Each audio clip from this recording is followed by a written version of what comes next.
Hi, everybody. While they're loading up my content, I'll just introduce myself who don't know me. I'm Danica Petroshius. I have a 5th grader and a 7th grader at Capitol Hill Montessori. I've been a parent here since 2011 when this school opened. So I'm in my 10th year as part of the community. You can see my children going from, with our former principal, Brandon Eatman, they were tiny buggers on the purple and the front one, and then on the right, they're getting much bigger, although my daughter is taller than me now and she has pink hair or red or purple. I don't know which day it is. But I wanted to just share a little bit about myself for those who don't know me, sorry. So that's who we are. And I left my husband out, but you will see him later in the presentation. Next slide. So I worked with Chris and Rochelle. We've been talking with Karen and some other parents that there's this so hard when you're in swing space, so hard when we're in now virtual, to really build community, to understand our shared history, to understand a lot of things. So we're actually going to embark this year, and I would love if you email me later if you want to help, but Karen and some others on the communications team are going to help try to better document and share with you all, new and old, our shared history, not just about what I'm going to talk about today, but many other things. And we think this is really important, and especially leading up to our exciting new building next fall. So what I wanted to do today is to start that effort with a little bit of a touch point on how our community has advocated together. Why? Part of it is because knowledge sharing is really important. We are just a point in time in our school. As many of you may know, that DC is like proud of its public schools. It's rooted in strong alumni and history, and we're a really new school. We're creating our history as we go. So, you know, there are those who came before us and there's people now, but we're also building a school for those who will come after us. We want to celebrate a lot of the good things that do happen every day in our class, and we want to make sure they are allowed, like Tim was talking about, all these great things. We want to make sure that we continue to support them and that the system supports that. And when there are challenges to that, we want to make sure that we are prepared to help support our school get what they need, whatever that is, and that other schools are getting what they need. And also that we're a system that's accountable with a public school, and all kids deserve our help. And then I also, throughout here, Betsy says yes, Betsy, I'll call on you for history. I have some pictures in here. I hope for the families who have yet to be in our building, in our regular space, and yet to even be in our school physically because of you're very, very new. I hope it provides a little bit of sense of what a great, strong, fun community we are. I want you to imagine that, so that when we go back next year, we want to bring back what we got when we all are in person. Next slide. So this today, though, I just want to give you a tip of the iceberg on advocacy, and Principal Duchem did not sanction this. I'm officially saying that. This is Danica's point of view. But what is advocacy? So advocacy has been really important in our school, and we'll talk about it in a minute. But what is it? It's internal work to ensure we share information, internal work to understand all of our stakeholder input, and it's internal, external work to share our needs and concerns and collaborate with our leaders on solutions. That's what we have gotten really good at as a community. Next slide. So now the pictures in here. Hopefully this works, because I am no PowerPoint great person. So what I want to remind people everybody is CHML, our school, got its start because of advocacy. It didn't just happen. We work together when we do this to improve our school and the system. And while we're doing that, we also continue to build this wonderful school and support our teachers who are building this great education, and also all the things outside the classroom that we do as a community. And I just give you a sense of some of these pictures because I want you to know that these are the fun times. These are the really, really great community efforts. Next slide. And then we also, why do we do this? Why do we advocate as a community? We want CHML and DCPS to succeed. There's nothing more important for all of us than that. And we can ask for things that teachers and staff may not be able to. I'll just say this past weekend might have been an example of that, right? So it's really, really important. And these are so many of the great things that we just can't do virtually the same way we can do them in person. But I think, and if anyone cares, so I don't get in trouble, the red hat guy at the bottom is my husband. So, just to round out the family. But, you know, that's why we do this advocacy. Next slide. So I want to be really, really clear. Literally nothing that we have in our community in terms of the big picture system issues have come from a gift from DCPS or the mayor or anyone else. Parents, students, community members have advocated for what we have. I've threaded pictures throughout here, but you can see we've been at council, our students have been on media and in council, and we've had to have people come to this picture on the right is a community meeting we had with Chairman Mendelson in our trailer that was our middle school. Next slide. So a little bit about what that means, because I think it's important to appreciate what happened before we even got to be CHML. So the Capitol Hill Montessori program was a tiny program within Watkins Elementary, which is over on the southeast side of Capitol Hill at Penn and 11th or 12th. And it was so popular. It was also growing after 25 years in so much popularity at a time when there was a need across the city for middle schools, more high quality middle schools. So there were a bunch of parents. I've listed some of the parents. There were so many more that I don't even know. A great lead Montessorian teacher, Juanita Henderson, our former principal, Brandon Eatman, were all part of this effort for years before 2011 that we got to open these doors as a school. We are so relatively new, only being in our 10th year right now as this school. But it's important to remember this long history that helped shape this. And when we did finally open, after all that work and actually coupling with what was Capitol Hill Public School Parents, but now is Ward 6 Public School Parents Organization Outreach, they had done an entire citywide work on what does it take to have more middle schools. And our school was part of that solution, this opening of CHML. So it wasn't just about our school. It was about how are we helping to improve the system for our kids across the city. So so what happened to all their work? I didn't even know about this school. I accidentally got in the lottery. Don't tell anyone. I didn't know. I was like near my house. Okay, that's all I was thinking about at the time. I'm much more engaged now. But the school opened in the Logan building in the 11-12 school year with 158 students prior at Watkins. It opened with 202 K5. Sorry, I should have put pre-K5, not K5. Pre-K5 students in 2011 fall. It expanded through a lot more advocacy. We had to make sure, as we've learned over and over, and Tim and others on the phone know this, they won't just say they'll do it, you have to make sure they do it. So after we opened, the advocacy continued to make sure we are allowed to expand to grades 6 through 8 by the 2014 school year. Now we're operating at 367 students in a swing space. And I just want to say congratulations to Principal Duchem and others. As Tim and I work a lot, I don't know, Tiffany might be on too, I can't see who's on, but many schools that go to swing space lose about 20% of their students. We have not lost, and we don't want to grow right now because there's no room, but we will grow later. Okay, next slide. Just see who said. Sorry.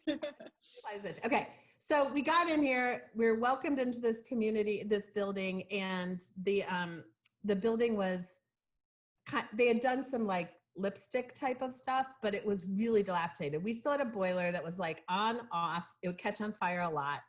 Having to close schools sometimes, smoke coming out. There was no HVAC.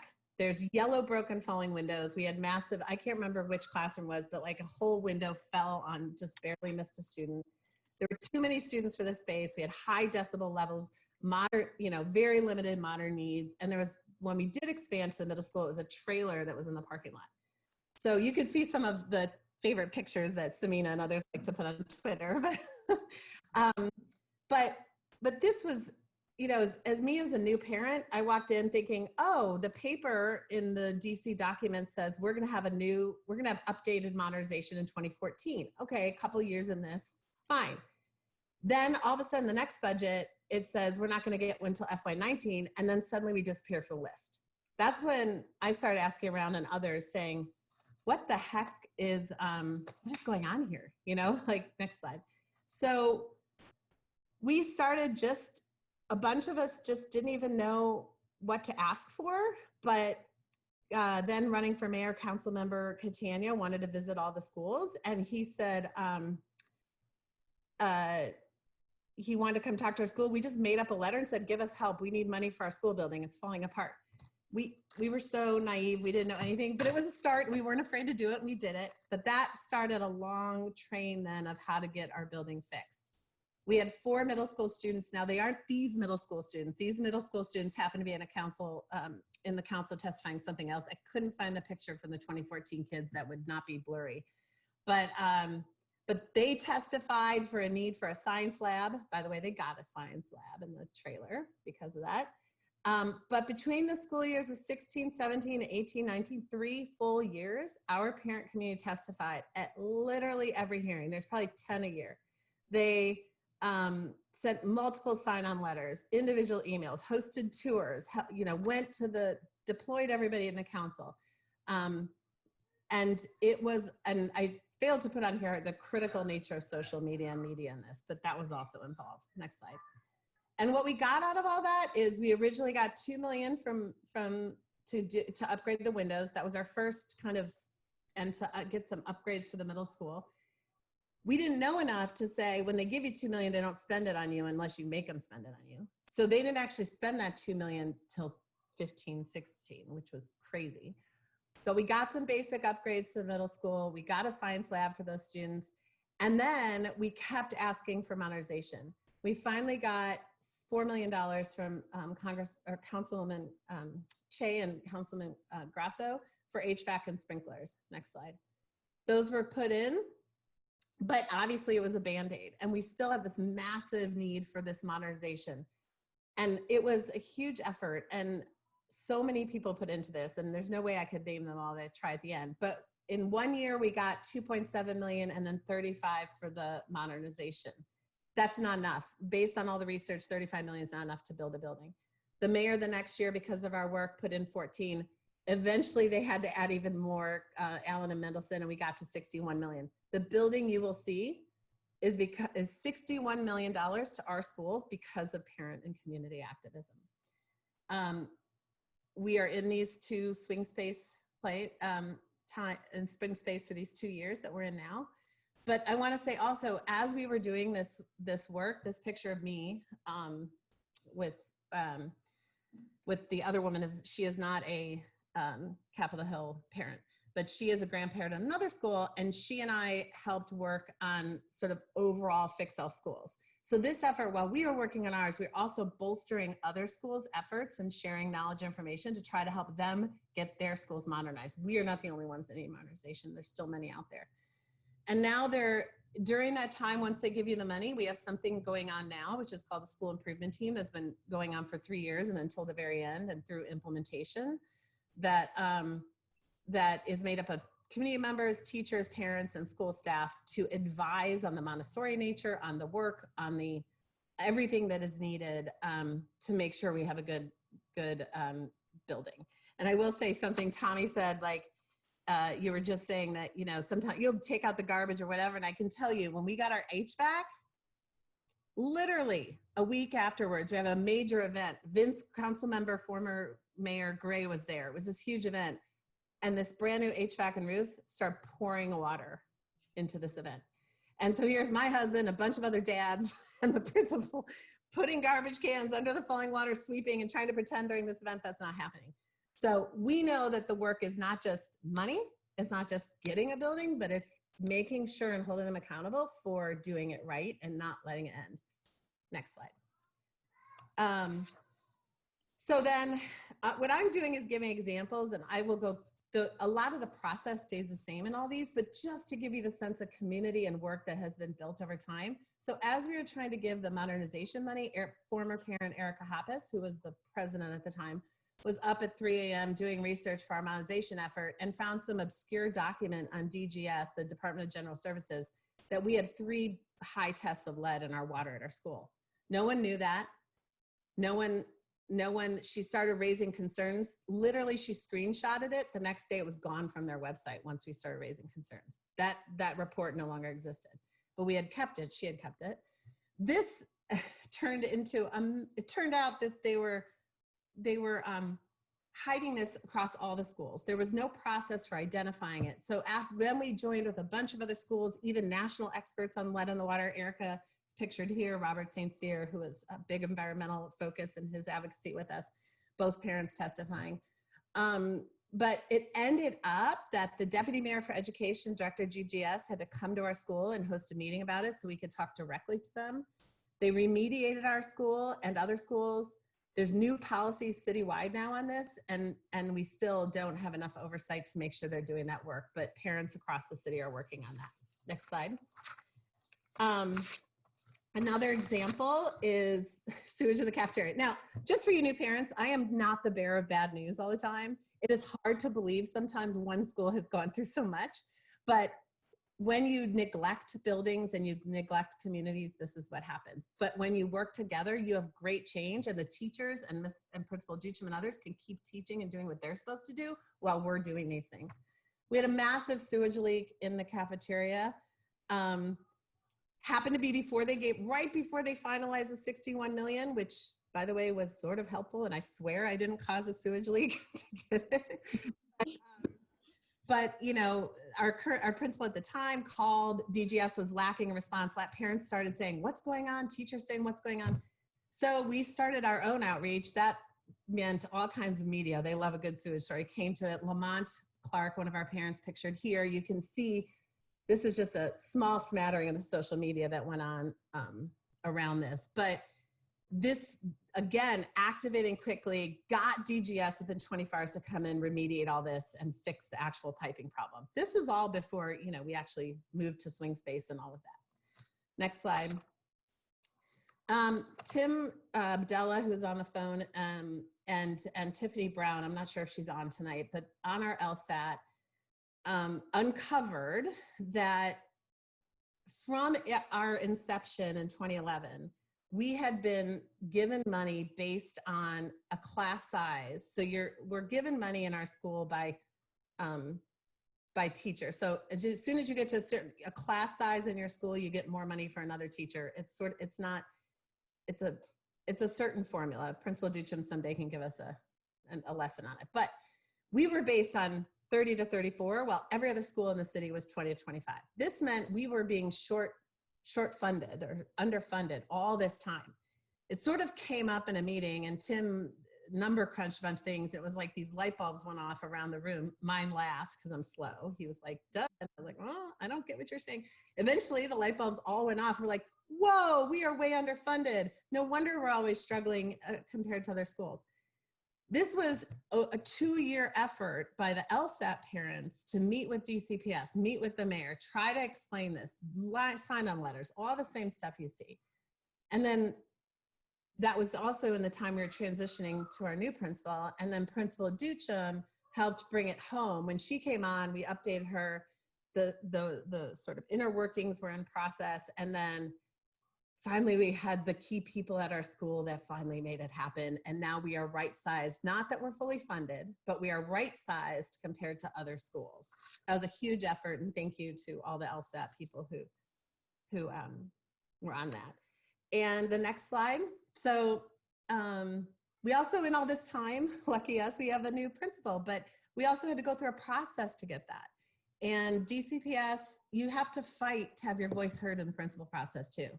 They have a panel selection team, but they make it really hard to meet deadlines. Like, you have to have your voted community members within 3 days.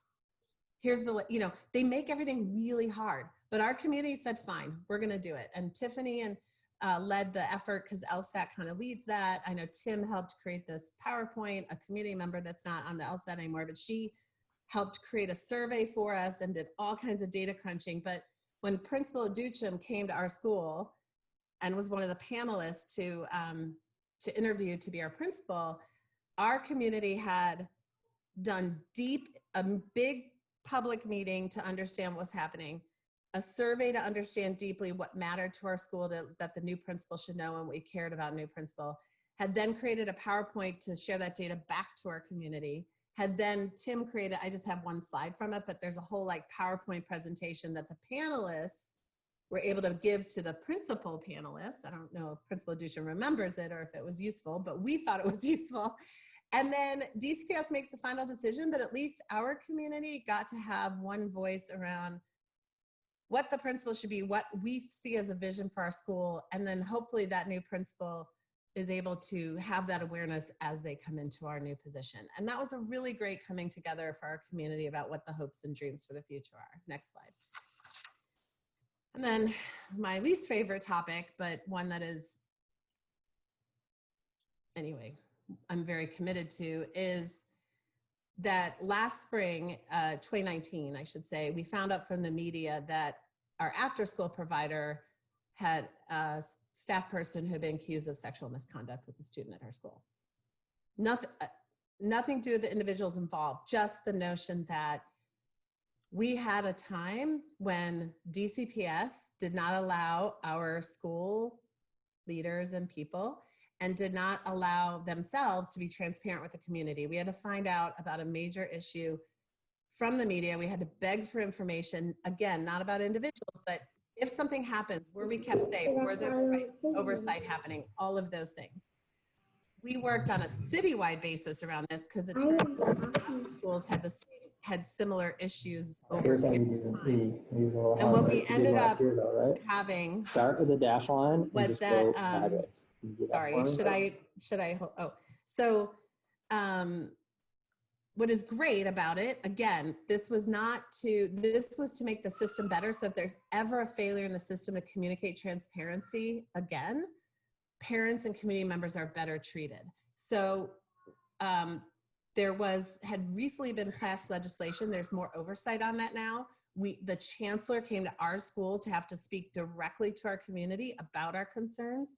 DCPS has ended up putting a new process in place for how they deal with sexual misconduct in schools, both at the staff, student, and family, community member level.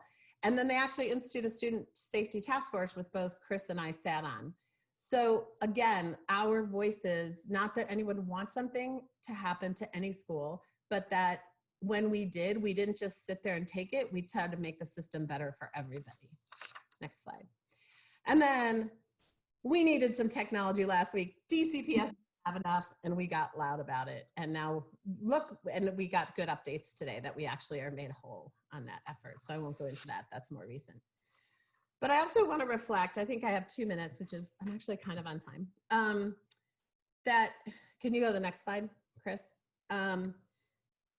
So what I want to just bring to everybody here is that it's hard to feel this in this virtual environment. It's hard to understand some of this when you haven't really gotten in the weeds yet, but we really are a diverse community with 8 wards. We are citywide. We are the only Montessori school in DCPS. We are this education campus of a range of age. We have amazing expertise in our community to leverage of all, you may not like to testify, but your expertise in data crunching could make all the difference. You could be good at taking pictures, because these are my pictures. Obviously, I'm not very good, except that one at the bottom I'm kind of proud of. But the tools we have at our disposal besides our community is that we have the will to improve. We're not afraid to say, listen, we're great, but we can always get better, and the system can always better support us and other schools. We have research and information. We have all these ability to influence council. We have media and social media. We have our own stories. Just the idea of you telling your story can make a big impact. And we have the ability to connect across schools. So looking ahead, as you guys see, whether you're thinking about helping with advocacy or just a reason to be part of the LSAT, run for a position next year as we have things. I'm sorry, next slide, Chris. Whether you have, we don't know. Sometimes we can plan for advocacy we need, and sometimes it just accidentally happens, like the sexual misconduct did. But we know that we're in the final year of the school improvement team. We're on our modernization, and we'll kick off a new building. It will be a need to watch that implementation carefully, both on the building side. Did they actually do things well, or were there Band-Aids they still need to fix, and what's the punch list? But also helping Principal Duchin, not deciding for her, but sorry about my typo, but managing the enrollment growth, not the grower, but manage that enrollment growth, helping where she needs us to help push so that we don't go from 367 to 495 one day, that it's the right kind of levers and all of the things that need to happen. So the LSAT will have a big role in that. And actually DCPS is thinking about changing their whole school budget formula. That's going to require a massive citywide response from parents. And then obviously we want to always keep our eyes and ears open for allowing us to be the school we want to be Montessori, be the pre-K through 8 and all of that. So we never know what to pay attention for. So I just would actually, if you wouldn't mind, Chris, just going to the last slide. I know I missed somebody, so please do not get mad at me if I missed your name. But I did want to specifically name some of these parents aren't even in our school anymore, and some of these students have graduated out. But these are just some of the people that spent enormous amounts of time. All these are just the people who were willing to put their name and face to the public. There were a million people behind the scenes that didn't do that and still helped in tremendous ways. So I just want to put those up where, well, my questions to everybody in the chat, or to email Rochelle and Chris later, or me. But, you know, if you want to be helpful with advocacy as we need it, please do. If this kind of thing is helpful, this or a million other things, like things I said in the beginning, Karen and I have talked about, or we could do trainings. We could do trainings on a million things. We can help tell our story. We want to know what can be helpful to kind of create this shared history and to memorialize it for, not just about advocacy, but about everything that's come. So we have this shared legacy before, now, and after, and that as teachers come and go, parents come and go, we're all still one big community. And I want to say the last thing is, when the mayor does her ribbon cutting on our school some fall day, I want us to have something without her and without all those other people, just us and all the parents and community members that came before us too, and really just enjoy the space, because on those shoulders that this even began. So we would love any help in that effort. And now I think I'm gonna cry because this is a really weird thing to talk about. I know, Danica, I was getting emotional watching all of it, because I just remembered, I'm looking at other people in the chat that were like either blown away or they just remember. I saw the head nodding. And we want to thank you so much, because you were not just an integral part, you were the part. You, Tim, Erica, Todd, so many people that are not here, that came before us to pave this way. I'm so grateful to you all, and I am grateful to be part of the school, and I'm grateful to be part of the advocacy in any kind of way. And everyone is part of the advocacy. Do not be shy. If it just means writing a letter anonymously, that's all you have to do. But if you want to get up and be center focused, do it. I was so nervous, but I did it, and I did it twice, and it was fun. And those kids are amazing. Just go to watch them testify. They're amazing. So I want to thank you so much. I hope this is first of many of you coming to educate us on advocacy and educating us on the history of CHML. Thank you, Danica. I appreciate it. So we are on 5 minutes left. My kids are getting tired of me being on the things on the system. So we do have 5 minutes left. I want to thank everybody for coming on. We will be updating everyone about committees at the next meeting. Chris, can you tell me when's the next meeting again? Hold on, baby. Hold on. So we have bi-monthly meetings. So the next time everybody's going to be on Zoom is next week during the back to school nights. Right. But that's not PTSO. That's Principal Adutuam is heading that up. That's next week. And then the week after that, in 2 weeks from today, is going to be our next community meeting. And today's Danica's presentation looked mostly backwards at where we've been. And so we'll pick back up with the present and the future even more next time. But I thought that was really great. You know, I know most of you know that I am basically a new parent. This is my second, you know, we had basically 2/3 of a year at Capitol Hill Montessori, and then everything fell apart. But but you know, I threw myself in, and new parents on here, like, it's never too early. You know, I was only like not even a month in when we were doing Haunted Harvest last year. So, you know, it's never too early. Get involved. It's great. It's a lot of wonderful people in this community. It's very rewarding. So we will again be updating you all on what on the committees next time when we all meet. Make sure you please go on to our website to sign up for committees. We have many that still need to sign. We still need people for the health and wellness, the Montessori, the enrichments, the materials. So we have a lot that still needs to be covered. We are doing very well with our communications. They are up and running, and same thing with fundraising, but we could always use everyone's help. So please come on, and do not forget to attend back to school night. It's very important for you to have the opportunity to hear Principal Dutram and the goals for this upcoming year, and to also be able to have time with your teacher and with the other parents that are in the class. Okay. Anything else? Anything else, Chris, I'm missing? Anything else, Andy, I'm missing? Principal Dutram, you want to say anything before we go? Yes, I just wanted to echo the thank you to Danica for that comprehensive history of advocacy. I must say that I had an overarching picture of all the challenges and the advocacy, but I really appreciated the high level nuts and bolts. And again, our community is strong only because we come together when things are great, and we come together to keep making things great and do a lot of course correction. And I'm really proud of the work that Principal Eatman has done. He's a personal friend of mine. And so really happy that he had all of you all to support him, because he really is a precious soul.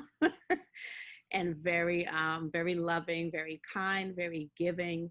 And I couldn't imagine him having to go through all these challenges without having a strong parent support behind him. So thank you to all the parents who are on, who are part of it. And again, thank you, Donna, for taking